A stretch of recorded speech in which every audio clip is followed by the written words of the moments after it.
I got this model of the Ark of the Covenant from Israel when I visited recently.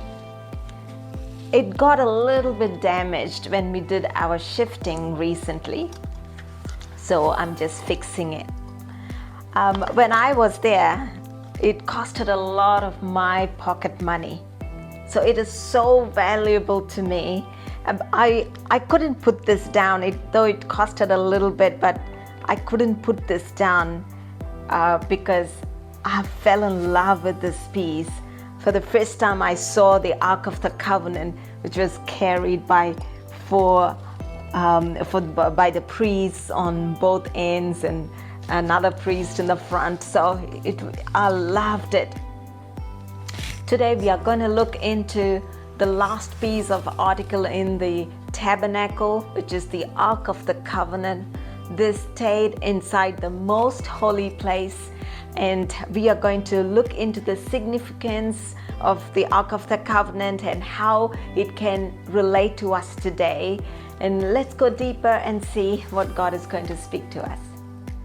The specifications of the Ark of the Covenant is recorded in Exodus chapter 25, verse 10 to 22. For the Israelites, the Ark of the Covenant meant God's presence.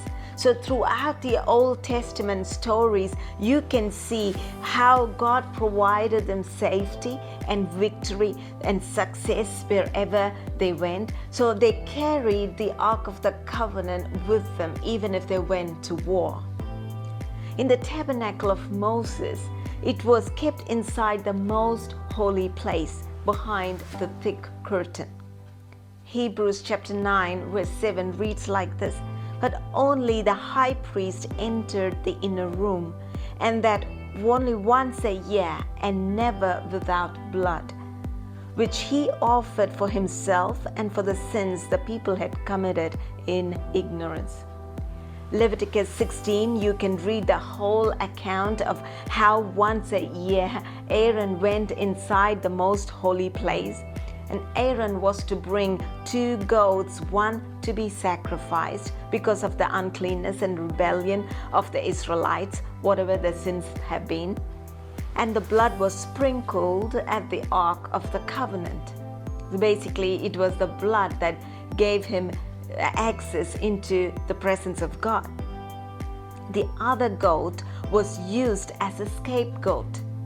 Aaron placed his hands on his head, confessed over it the rebellion and the wickedness of the Israel, and sent the goat out with an appointed man who released it into the wilderness.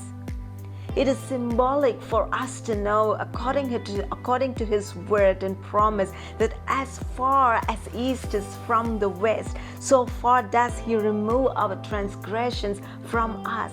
And this is the symbolic of that promise. The Ark of the Covenant was overlaid with gold both inside and outside. It is to show that when God does the work in us, He does work both inside and outside to hold His truth in us. Amen. So there are 3 items that was kept inside the box.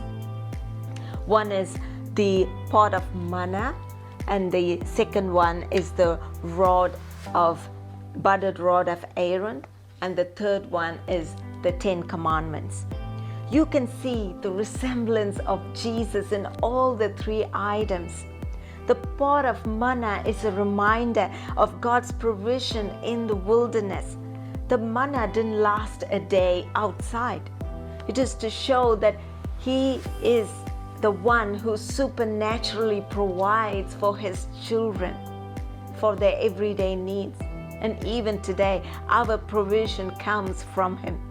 But the worms did not eat the pot of manna that was inside the box.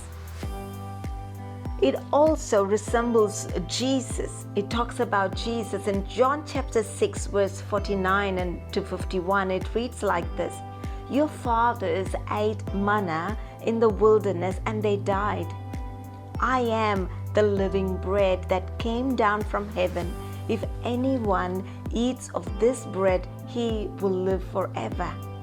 And the bread that I will give you for the life of the world is my flesh. You can see the resemblance and the value and the importance of communion through this. And through him we live. The budded Aaron's rod was a sign of his choice of appointed leadership. God always brings fruit of his appointed authority.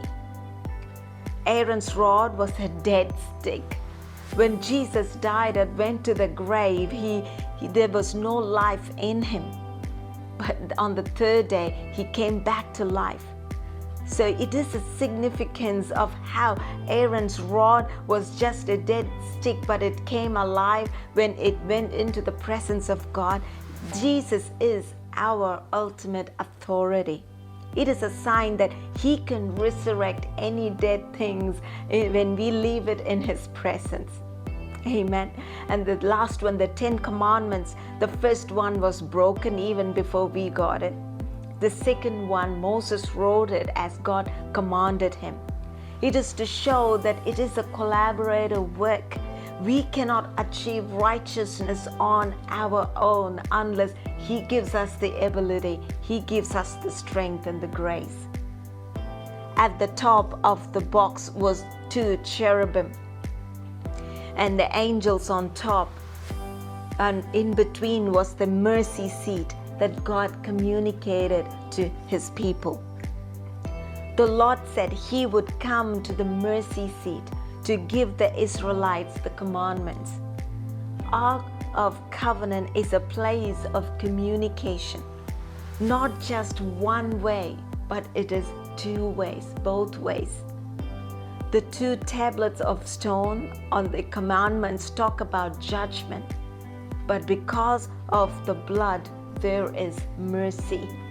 And through his mercy, we get to commune with him.